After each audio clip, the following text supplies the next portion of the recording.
When did your parents' rules backfire so hard it almost cost them their life? My father forbade me from speaking to any man outside our family because he said it would destroy my purity and make me worthless. It started when I turned 13 and suddenly went from his little girl to what he called assault in training that needed to be controlled. He pulled me out of public school and put me in an all-girls academy where even the janitors and bus drivers had to be female. He monitored every phone call, deleted all my social media, and installed tracking apps to make sure I never went anywhere that might have male employees. When we went grocery shopping, he'd speak for me if the cashier was male, telling them I had a speech impediment rather than admit his real reason. The restrictions got more extreme every year until I basically lived in a bubble. If a delivery driver showed up and happened to be male, I had to hide upstairs. When our neighbor had a heart attack and knocked on our door begging for help, Dad made me stay silent in my room while he called the ambulance because I couldn't be let speak to a dying man. He said one word to one man would lead to another, and eventually I'd be ruined like all the other girls. Dad had already picked out my future husband through his church, a man 20 years older than me who agreed that women should be silent and obedient. The wedding was planned for my 18th birthday.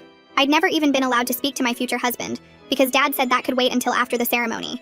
He'd thrown away my college acceptance letters without telling me, saying education would make me argumentative and unsuitable for marriage. When I found the shredded remains in the trash and confronted him, he slapped me for the first time and said questioning him was practice for questioning God. By 17, I'd never had a conversation with a male teacher, never worked a part-time job, never even ordered my own food at restaurants if the server was male.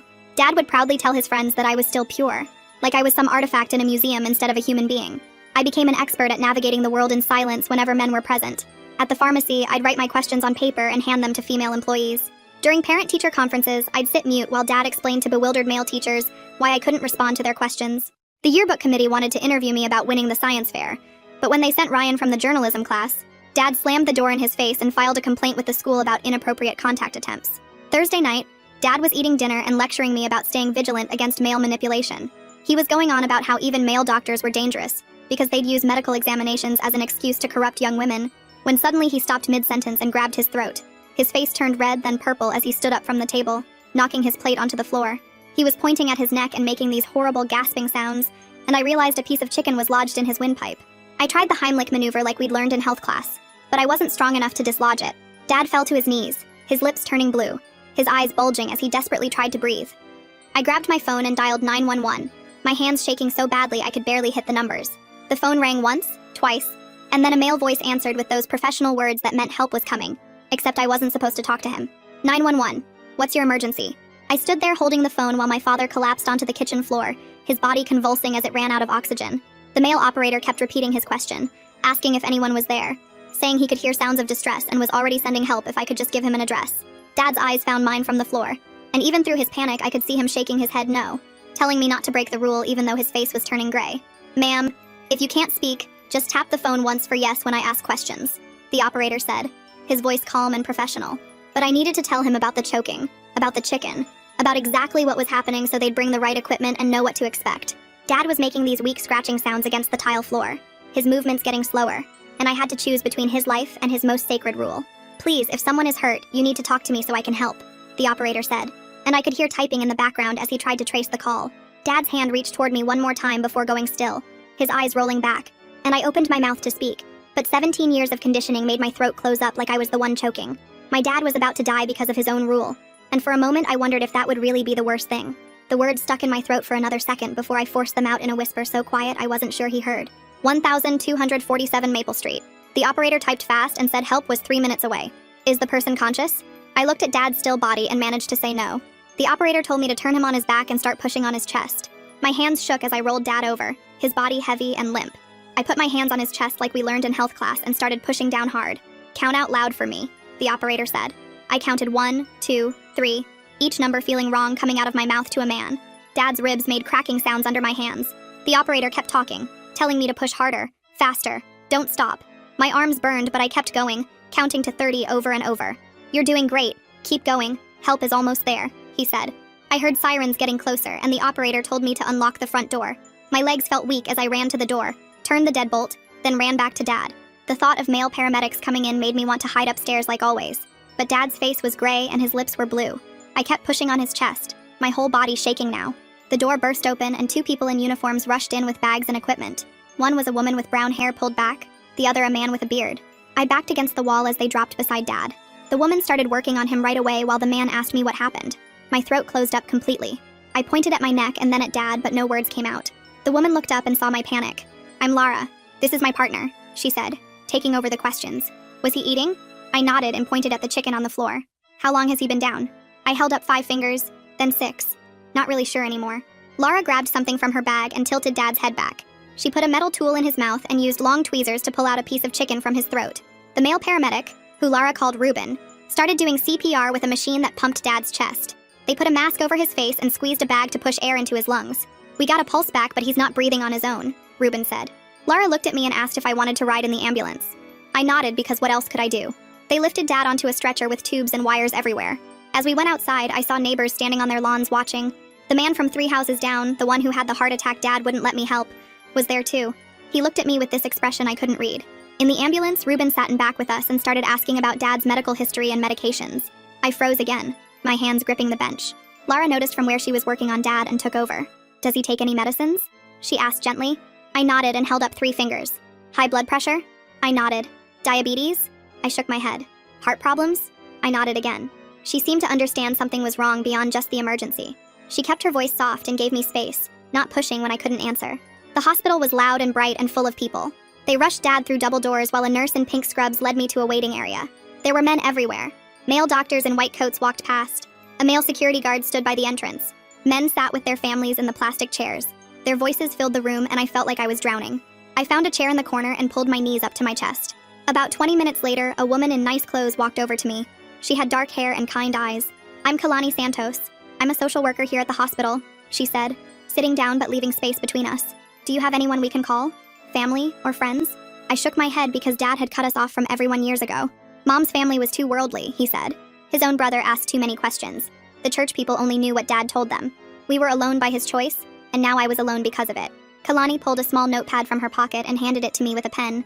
"The doctors need to know about your dad's medications and health history," she said quietly. I wrote down the 3 medicines Dad took every morning for his heart and blood pressure. My hand shook as I added that he had diabetes too, but refused to take insulin because he said God would heal him. She nodded and took the notepad to show the nurses who were waiting by the desk. They rushed off with the information while Kalani came back and sat down again. She didn't ask me anything else right away, which was good because my hands were still shaking. We sat there for what felt like forever, watching people come and go through the emergency room doors.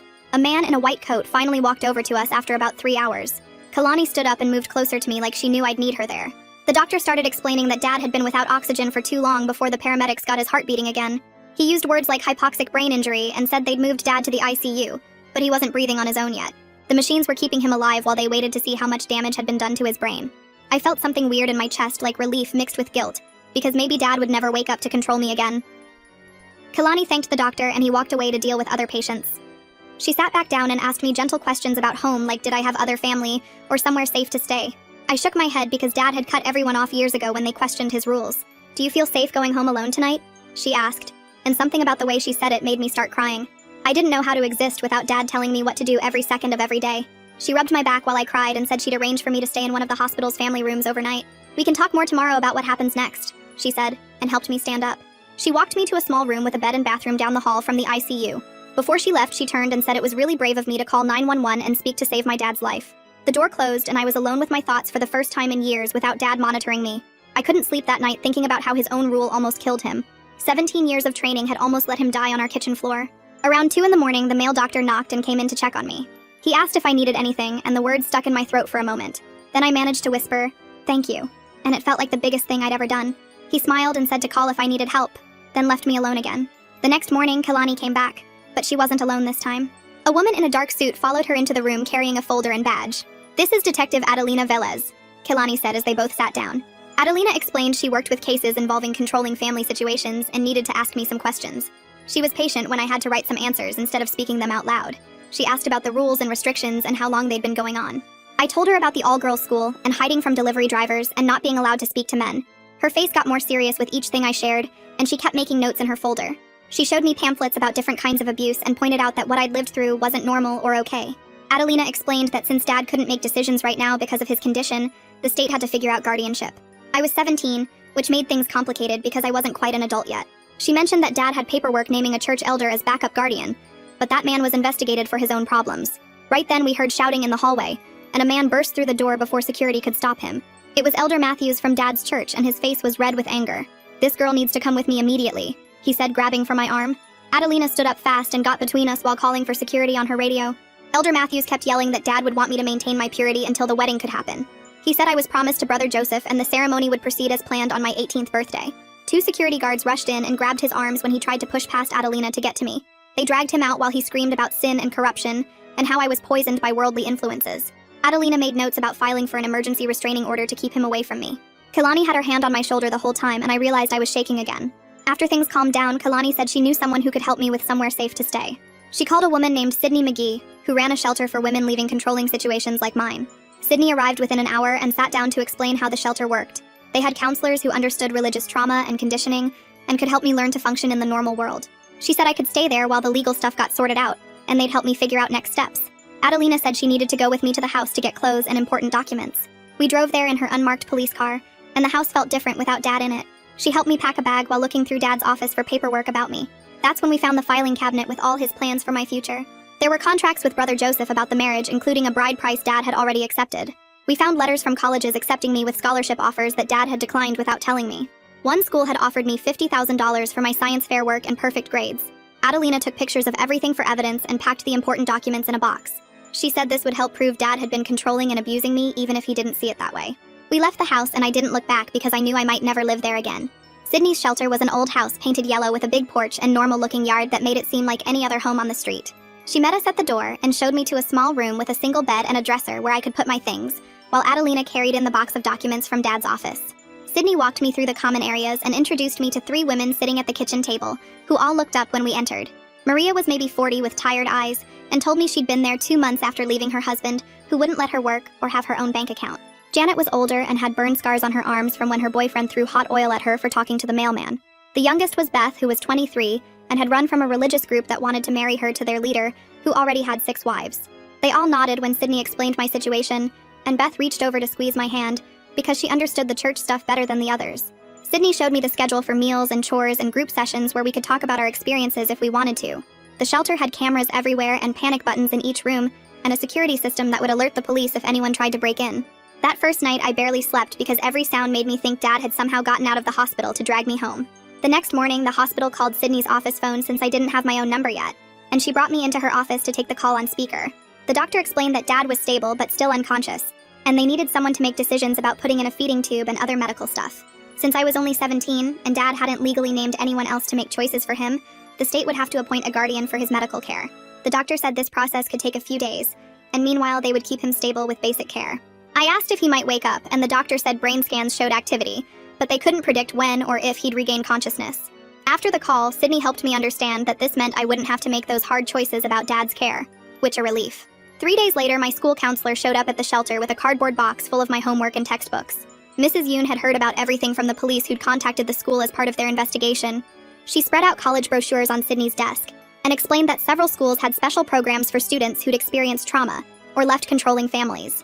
The applications were due in 3 weeks for spring semester, but she said she'd help me with the essays and getting my transcripts sent. She'd brought the acceptance letters from last year that she'd kept copies of in her files, including the one with the $50,000 scholarship for science. Mrs. Yoon said that money was probably still available if we contacted them to explain what happened with Dad hiding the letters. Detective Velez came by that afternoon with updates about the church investigation that my case had triggered. She sat with Sydney and me in the office and pulled out her notebook full of notes from interviews she'd been conducting. 3 other families at Dad's church had similar situations with daughters being controlled and marriages being arranged to older men in the congregation. One girl was only 15, and her wedding was planned for next month to a man who was 38. Another family had pulled their daughter out of school completely, and she hadn't been seen in public for 6 months. The detective said my 911 call and Dad's condition gave them probable cause to investigate the whole church, and they'd found financial records showing money changing hands for these marriages. The church elders were calling them dowries, but the detective said it looked more like human trafficking. She needed me to write down everything I remembered about the plans Dad made with the church about my marriage. 2 days after that, Sydney introduced me to a therapist named Dr. Kim, who specialized in helping people who'd been controlled by religious groups. We met in a small room at the shelter that had soft chairs and a white noise machine by the door for privacy. Dr. Kim explained we'd start really slow with exposure therapy to help me get comfortable talking to men again. The shelter had a male janitor named Carl, who came 3 times a week, and she wanted me to practice just being in the same room as him at first. The next week, Carl was mopping the hallway and Dr. Kim stood with me at the end of the corridor while my whole body shook just from seeing him there. She had me take deep breaths and reminded me that Carl was just doing his job and had no interest in talking to me. After a few minutes, I could walk past him to get to my room, though my heart was pounding the whole time. The session after that, she had Carl say good morning to me when I walked by, and I was supposed to nod back. It took 3 tries before I could make myself look at him and nod, and afterwards I threw up in the bathroom from anxiety. Dr. Kim said this was normal, and my body was reacting to 17 years of conditioning that would take time to overcome. 2 weeks after Dad went into the hospital, Sydney got a call that he was showing signs of waking up. The doctor said he was moving his eyes to track people and squeezing his hand when asked, but he couldn't talk or move much else. They moved him from intensive care to a regular room and started planning for long-term rehabilitation. The social worker at the hospital called to say Dad would never be able to live alone again and would need either a nursing home or full-time care. The state had appointed a guardian to make these decisions since Dad had no family besides me and I was still a minor. Sydney warned me that Dad might try to contact me once he could communicate better, and we should be prepared. Sure enough, 3 days later, Sydney got a call from someone at Dad's church saying Elder Matthews wanted to talk to me about the wedding plans. The man on the phone said it was my duty to honor the agreement Dad had made since that's what God wanted for my life. Sydney told him I wasn't available and hung up. But then we got calls from 3 other church members over the next 2 days, all saying the same thing. Letters started arriving at the shelter addressed to me talking about my obligations and how I was bringing shame on my family by hiding from my responsibilities. Sydney helped me file paperwork for an emergency protective order to stop the harassment. The court date was set for the following week, and I'd have to testify about why I needed protection from the church elder. The thought of talking in court made me sick, but Sydney said she'd be there with me, and we could ask for accommodations. The morning of the hearing, I put on the most conservative outfit I had, and Sydney drove me to the courthouse. The courtroom was smaller than I expected, with wood paneling and flags in the corner. Elder Matthews was there with a lawyer, and he kept staring at me like I was some kind of traitor. The judge was an older man with gray hair and glasses who looked tired already at 9 in the morning. When it was my turn to testify, I had to walk up to a chair next to the judge and promise to tell the truth. My voice came out as barely a whisper when I said yes, and the judge asked me to speak louder. I started explaining about Dad's rules and how I'd never been allowed to talk to men, and my voice shook so bad I had to stop and start over twice. The judge was patient and told me to take my time. I told him about the arranged marriage and how I was supposed to marry someone I'd never even met on my 18th birthday. I explained about the church elder trying to contact me through other people, and the letters saying I had to honor Dad's agreement even though Dad couldn't even talk anymore. Elder Matthews' lawyer tried to argue that this was a religious matter, and the court shouldn't interfere, but the judge cut him off. The judge asked me directly if I wanted to marry the man Dad had chosen, and I managed to say no loud enough for the court reporter to hear. He granted the protective order for 1 year, and said Elder Matthews couldn't contact me directly, or through third parties, or come within 500 feet of me. The judge added that what he'd heard was deeply troubling, and he'd be forwarding his concerns to the district attorney's office. As we left the courthouse, Adelina was waiting in the hallway, and pulled Sydney and me aside. She had news about the man Dad had arranged for me to marry. Brother Joseph had been arrested 2 states over on charges involving another minor from a different church. The police found evidence he'd been doing this for years, moving between religious communities and targeting families with young daughters. When Adelina showed me his mugshot, I ran to the bathroom and threw up everything in my stomach. This was who Dad was going to give me to in 3 months when I turned 18. Sydney drove me back to the shelter after the courthouse, and said there was a support group meeting that afternoon for girls from controlling families. The meeting room had 8 chairs in a circle, and 5 other girls already sitting when I walked in, all of them between 14 and 19, and I could see the same scared look in their eyes that I saw in my mirror every morning.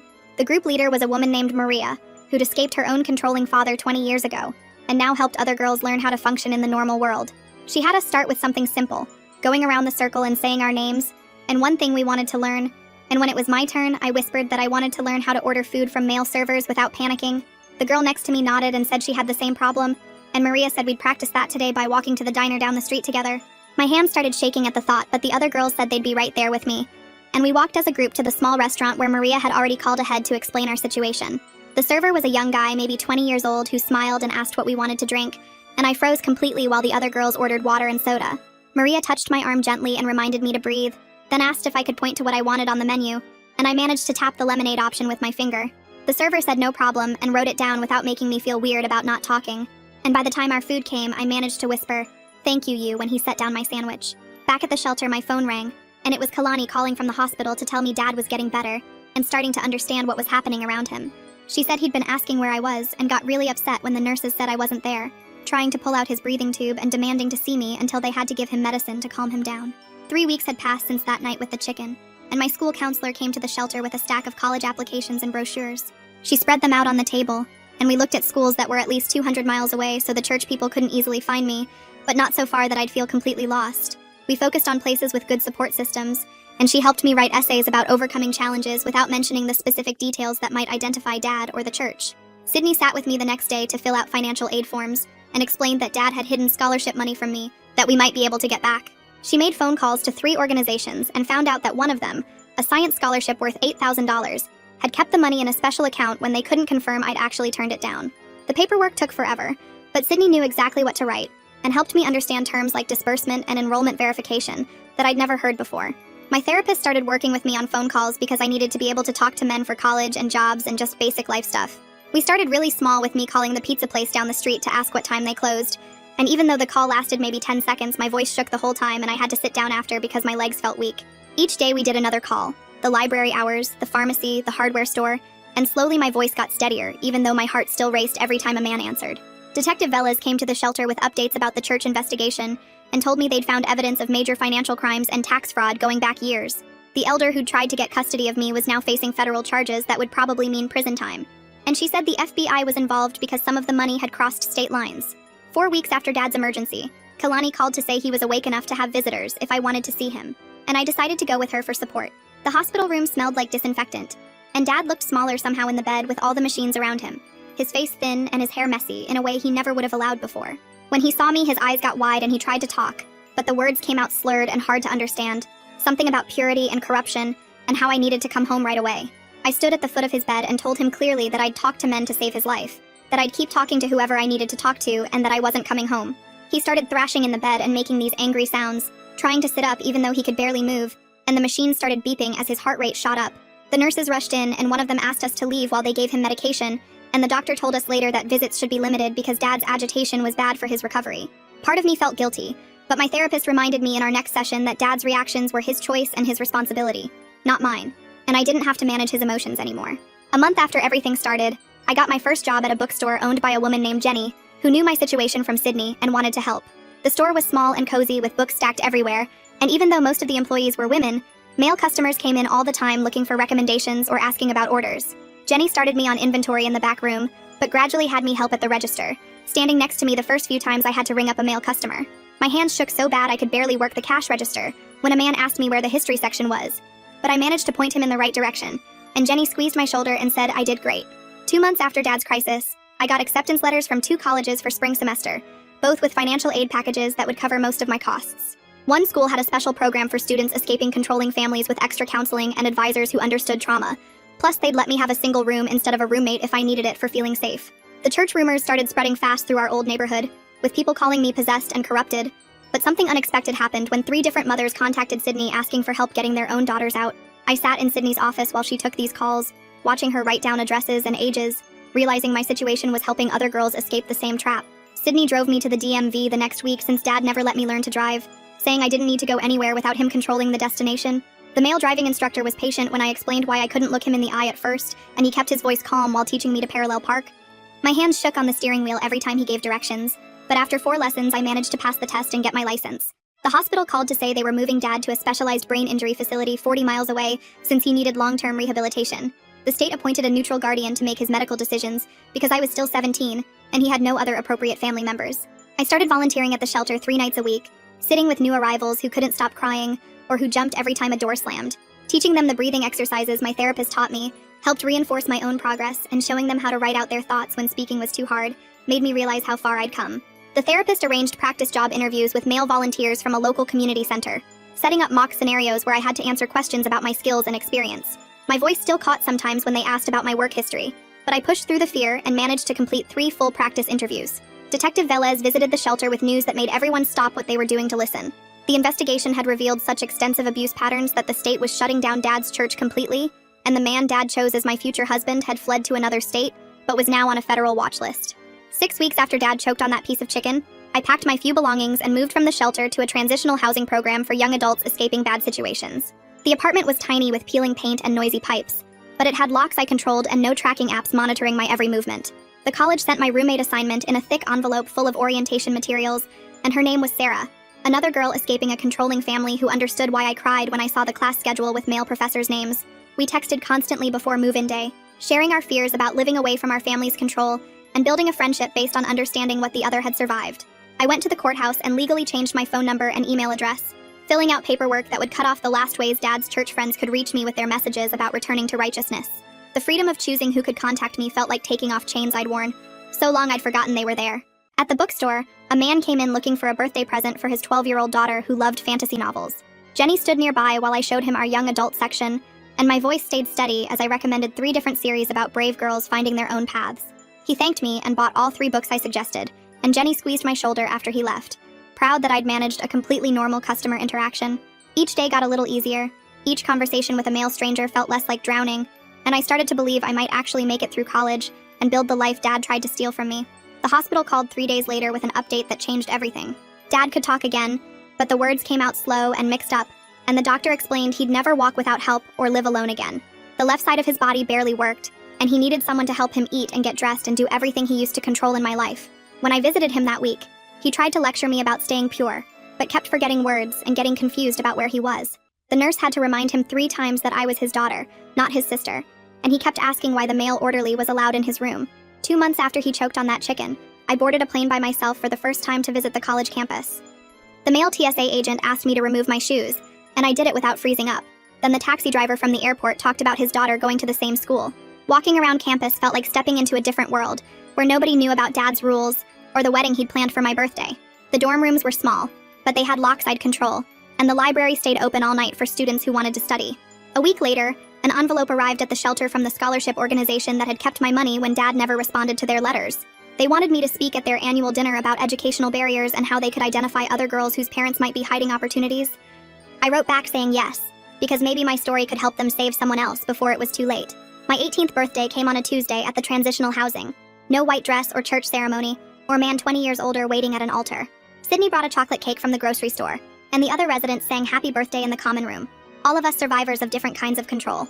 We stayed up late talking about our plans, mine for college and theirs for jobs or trade schools, or just learning to exist without someone watching every move.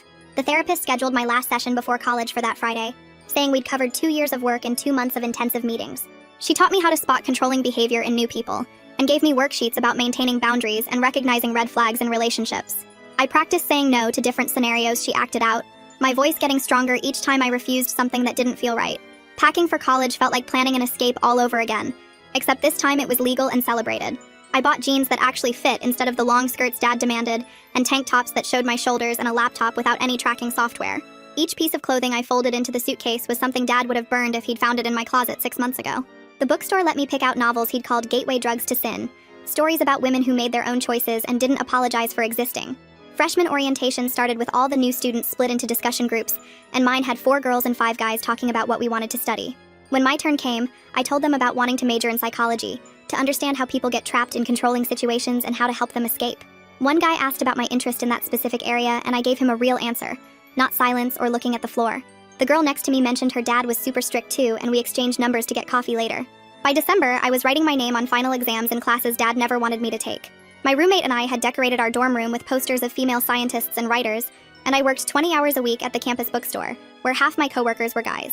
The engineering student from my calculus study group asked me to see a movie, and I said yes, then actually showed up and sat next to him and shared popcorn like a normal person. He walked me back to my dorm and asked if we could study together again. And when I agreed, he smiled and said he'd text me tomorrow. My grades came back all A's, and I called Sydney to tell her, crying happy tears because 6 months ago I couldn't even speak to save Dad's life, and now I was building something completely my own. Well, that's gonna do it for now. Thanks for just being here and exploring all these curious details with me. Always enjoy sharing this time with you. Subscribe for more content like this.